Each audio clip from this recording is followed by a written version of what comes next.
Today, the bulls are getting airsick as reality bites.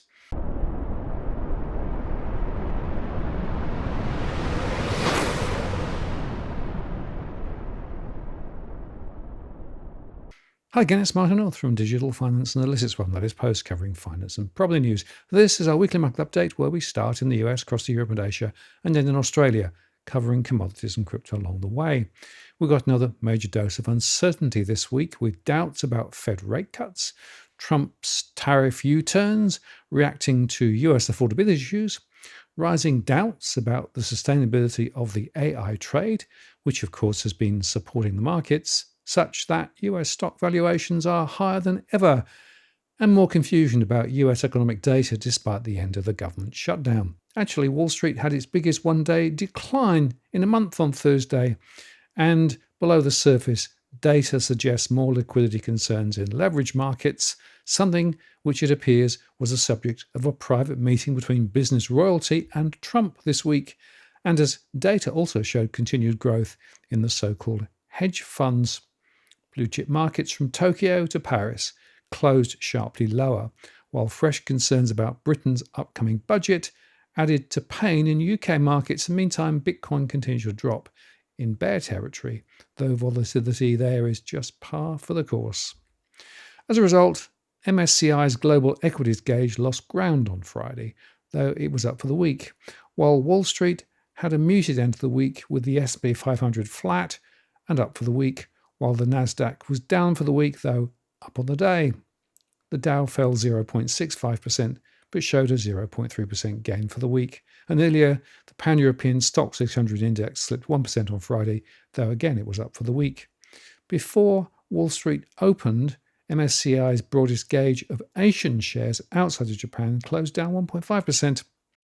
The Australian share market also tumbled to a 4-month low on Friday as investors erased $37 billion in value on concerns that interest rates in both the US and Australia were not coming down anytime soon.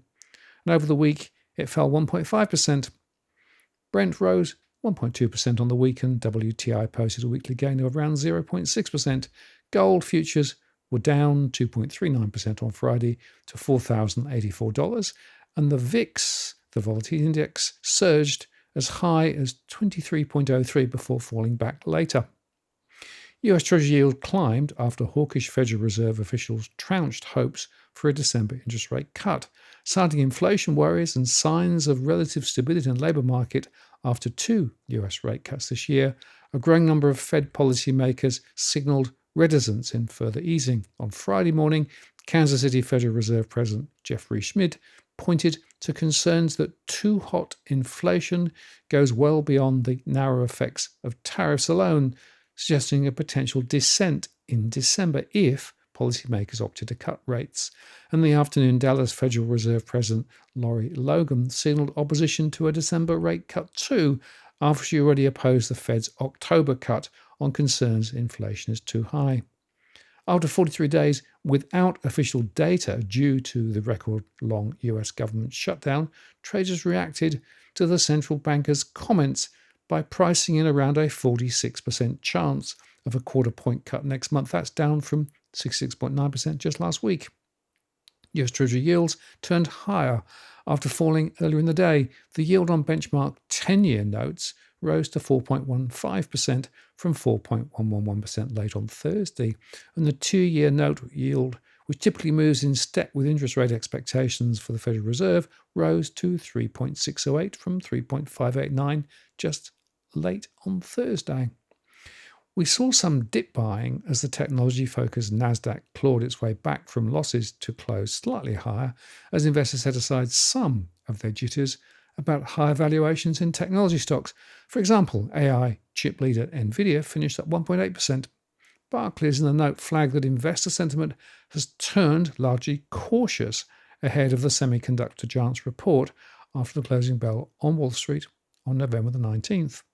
The smaller cap S&P 600 technology index shook off earlier losses to close up 0.3%. On the earnings front, Applied Materials warned that spending on chip-making gear in China is anticipated to fall next year due to more stringent US export controls.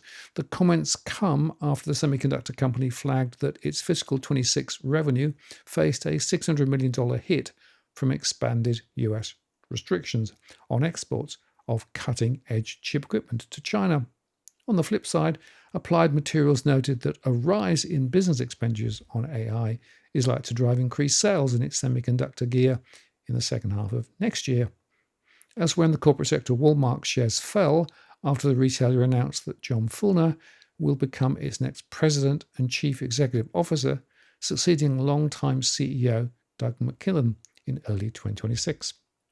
Warner Brothers Discovery stock rose after the Wall Street Journal reported that Paramount, Comcast, and Netflix are preparing bids for the media company, and StubHub stock slumped after the ticket vendor's CEO Eric Baker declined to provide guidance for the current quarter while reporting its first quarterly result since its September IPO. Applications for US jobless benefits eased last week, according to media reports citing state-level filings, although the drop was not viewed as big enough to bolster the case for a Fed cut in December. By one calculation from Hayward's Analytics, first-time claims for state unemployment benefits fell to a seasonally adjusted 227,543 in the week ended November the 8th. In the prior week, the number stood at 228,899. The figure was roughly in line with estimates provided by analysts at JP Morgan, Goldman Sachs, and Nationwide. Weekly filings are typically released by the Labour Bureau of Statistics, but those have not been published since the data blackout caused by the more than 40-day shutdown. Likely adding to the skittish was the weeks ahead packed schedule, which includes quarterly earnings from Nvidia and big retailers, which will shed light on the health of the consumer and also AI demand. In currencies, the dollar index rose just a little to 99.27, with the euro down 0.08% to 1.1622, and the Japanese yen strengthened just a little against the greenback to 154.54 per dollar. Oil prices settled up in supply fears after the Black Sea port Novorossiysk halted oil exports following a Ukrainian drone attack on the Russian energy hub, which paused oil exports equivalent to around 2.2 million barrels per day, or 2% of global supply.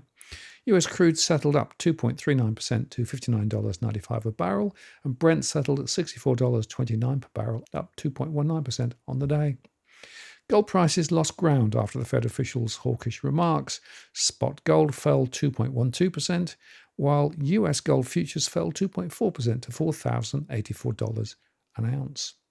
A supportive Fed, surging company earnings, resilient AI spending, and the end of trade tensions are all essential parts of the higher expectations for markets ahead. But AI and rate cuts are the glue holding this picture together. Without more stimulative support, investors will need to rethink how fast earnings growth will be and how much funding there will be for AI, and also what Donald Trump might do next. The other part of the rate story is the possibility that the Fed is walking into a policy mistake if you take the view of fading American household confidence on the labour market as measured by the University of Michigan, which usually leads actual employment data by about 6 months, and which hasn't been as low as it is now for about 50 years. The other source of doubt is, of course, artificial intelligence. This debate has been raging for some time, but there is a sense that something is now shifting. The index that tracks the Magnificent Seven tech stocks fell, down more than 6% from its late peak last month. Nvidia was down 9.8% from its recent high, and Oracle, the older school tech stock that got an AI boost from its deal from OpenAI, is now down from that high after just 2 months. And Bitcoin, arguably the best indicator of frothy sentiment, is off well more than 20% since early October. Michael Burry, the investor immortalized in The Big Short for betting against the subprime bubble, revealed he's closed his fund Sign Capital essentially because he can't make sense of the market. My estimation of value in securities is not now, and has not been for some time, in sync with the markets, he said in a letter to investors. Of course, the AI hype is hardly gone, but there are two concerns emerging. The first is energy. Every second day, it seems more new data center announcements are being made somewhere in the world, but a Morgan Stanley report estimates the shortfall of energy required to power US data centers has risen from 36 gigawatts a year ago to around 44 gigawatts today. At the firm's estimate of 60 billion US dollars per gigawatt, that suggests around 2.5 trillion US is needed, and that does not include the 2 trillion to fund the actual data centers themselves. This screams higher power prices for ordinary people.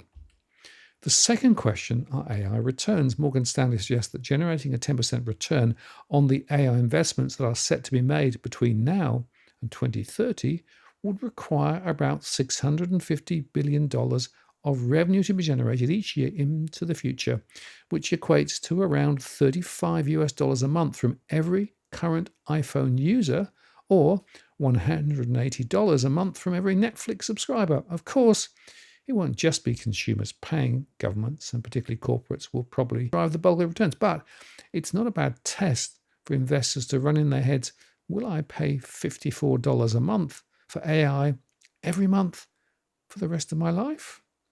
The Morgan Stanley research, by the way, tallies with work done by Gerard Minack of Minack Advisors, who has estimated the big AI companies will need to deliver around $700 billion US dollars and $935 billion US in 2026, which requires an additional $1.2 trillion to $1.6 trillion of revenues based on the average profit margins across the S&P 500. At some stage, there will be a show me the money moment, and that's when high investments get penalized and the market derates a long way, Minack said.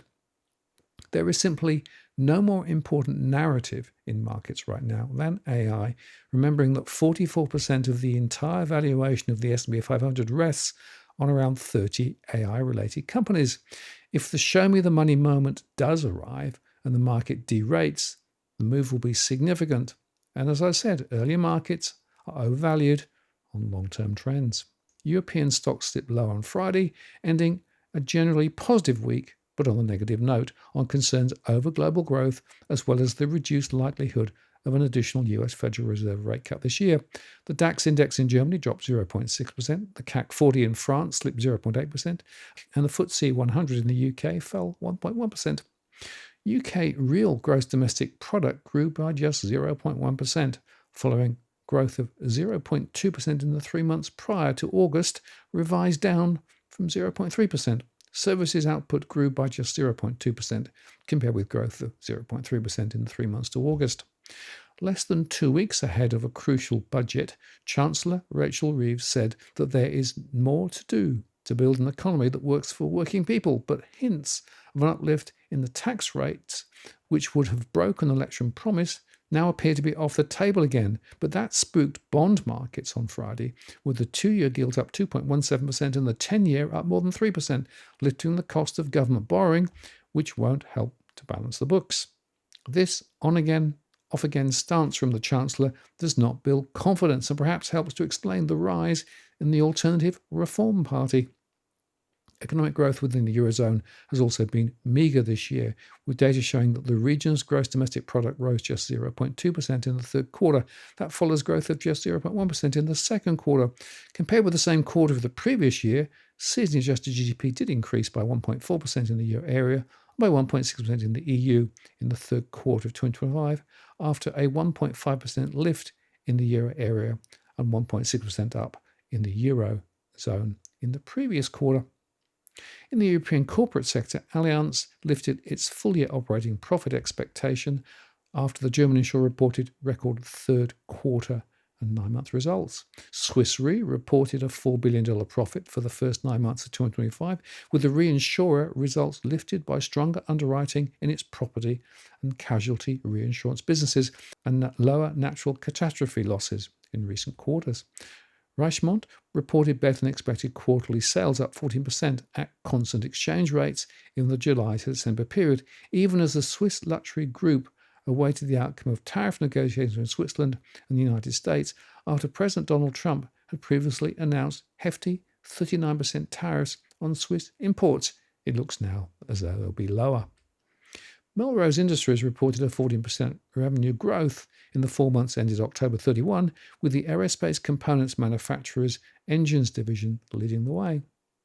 Most Asian stocks fell on Friday as markets priced out expectations for a US interest rate cut in December, with technology shares leading losses as they tracked overnight declines on Wall Street. Middling Chinese economic data added to pressures on Asian markets as the region's largest economy struggled to break out of a year-long economic downturn. Tech-heavy exchanges led losses, with South Korea's Kospi down 2.5%, Japan's Nikkei 225 was down 1.6%, and Japan's Topix, which is relatively less exposed to tech, fell just 0.8%. Hong Kong's Hang Seng lost 0.7%, taking little support from some positive earnings releases.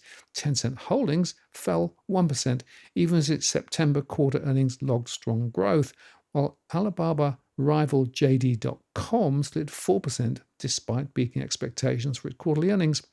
Losses spilled over into AI-exposed Asian stocks, with Japan's SoftBank Group down 5.7%, with a loss of 8% over the week, from a 19.8% slump last week, given its heavy exposure to AI. In fact, the shares fell on Wednesday after the Japanese technology conglomerate disclosed that it had sold its entire stake in AI intelligence major NVIDIA.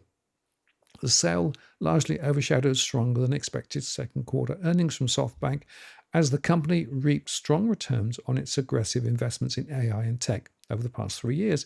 Chief among those are a $40 billion bet on OpenAI and a $500 billion project to build AI data center infrastructure in the US.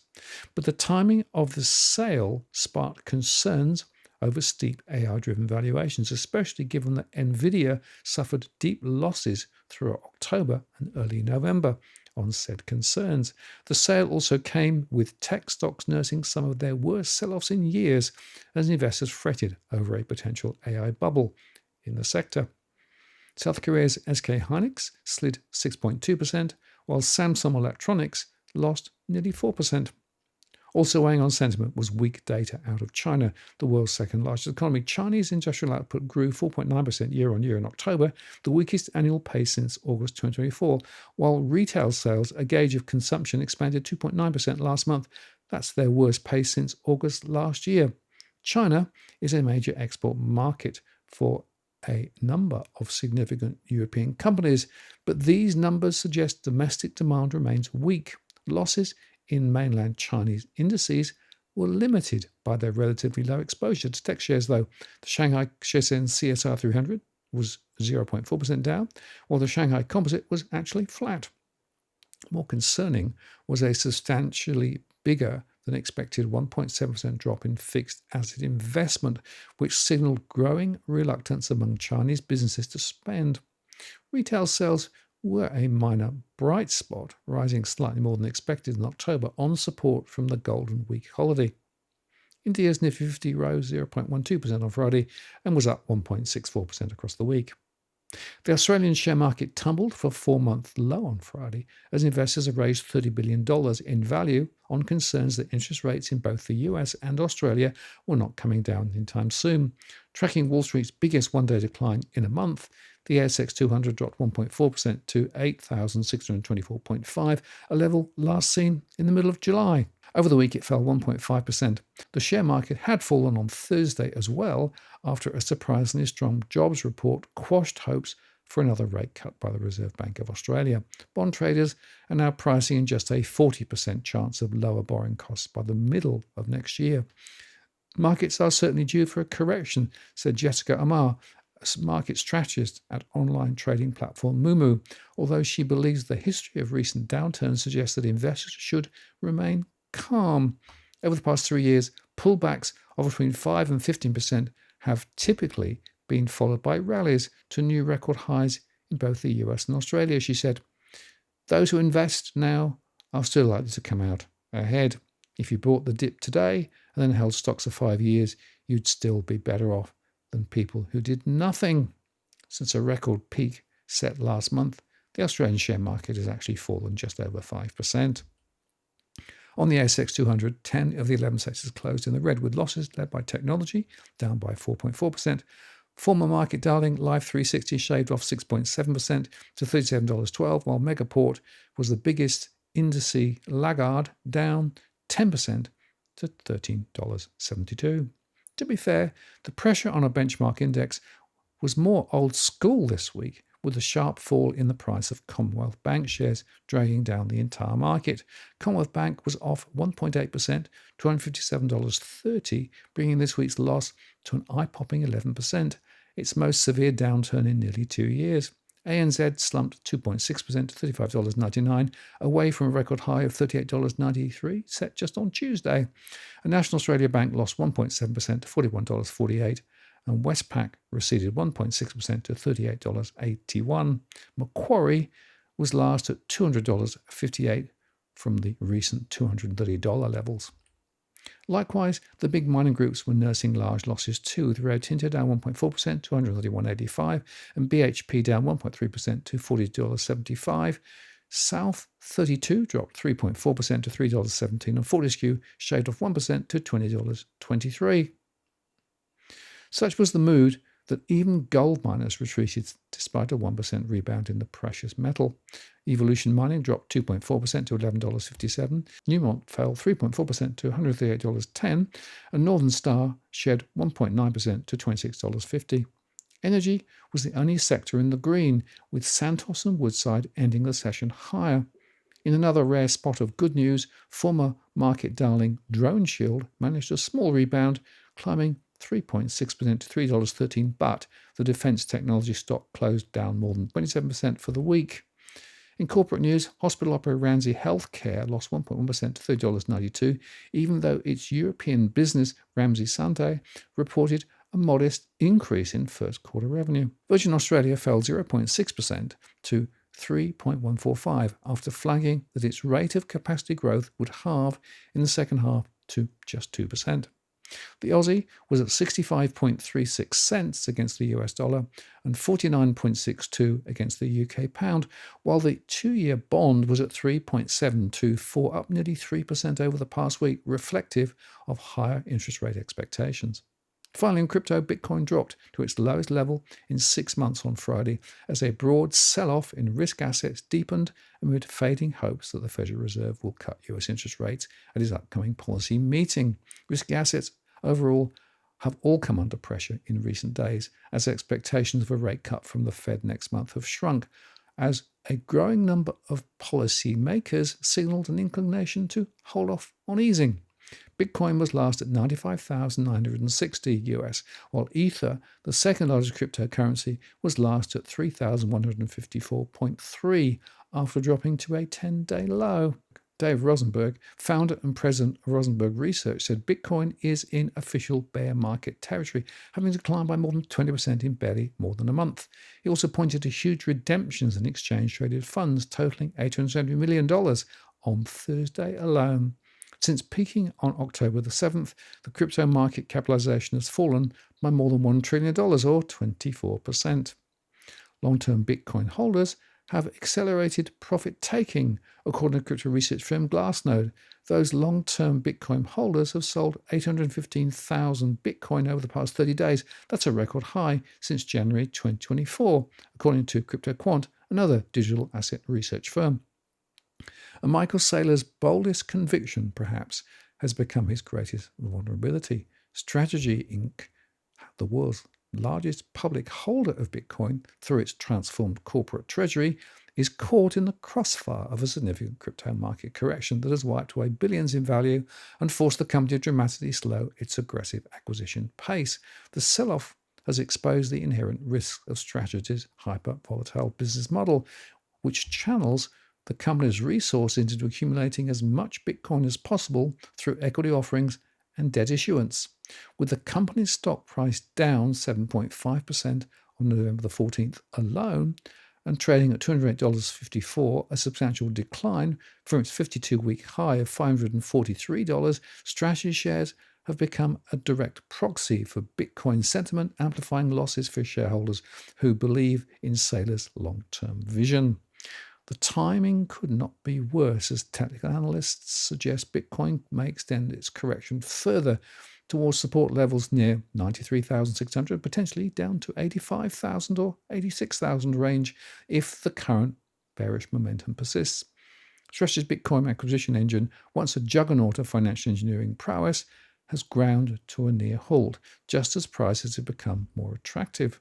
The company's weekly Bitcoin purchases have collapsed from tens of thousands of coins in late 2024 to around 200 Bitcoins per week in recent months, a slowdown directly attributable to the collapse of its equity issuance premium from 208% down to just 4%. As the spread between Strategy's share price and the underlying value of its Bitcoin holdings has narrowed, the company's ability to raise capital for additional purchases through stock offerings has become severely compromised, creating a perverse dynamic where the strategy works best when least convenient.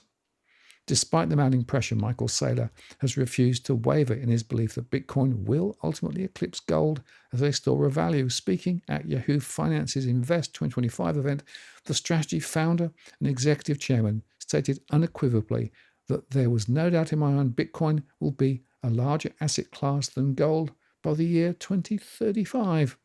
This bold proclamation came precisely when Bitcoin needed the strongest conviction voices, as the cryptocurrency has underperformed gold by 52% year to date and faces a genuine bear market narrative gaining traction among skeptical investors worldwide. When questioned about whether Bitcoin investors are losing faith amid the sharp declines, Saylor pushed back forcibly against the narrative of flagging conviction. "I don't think they're losing faith," he responded, pivoting instead to characterize the downturn as a temporary market sentiment issue divorced from underlying technological and adoption realities. The answer may require Saylor's projected 10-year time frame to validate, but in the interim, gold's steady accumulation of gains stands as a powerful counter-argument to the digital asset's revolutionary potential. And more broadly, you can expect more continued volatility leading up to the end of the year, with risks still tilted to the downside. I'm Martin North from Digital Finance Analytics. Many thanks for watching, and I'll see you again next time.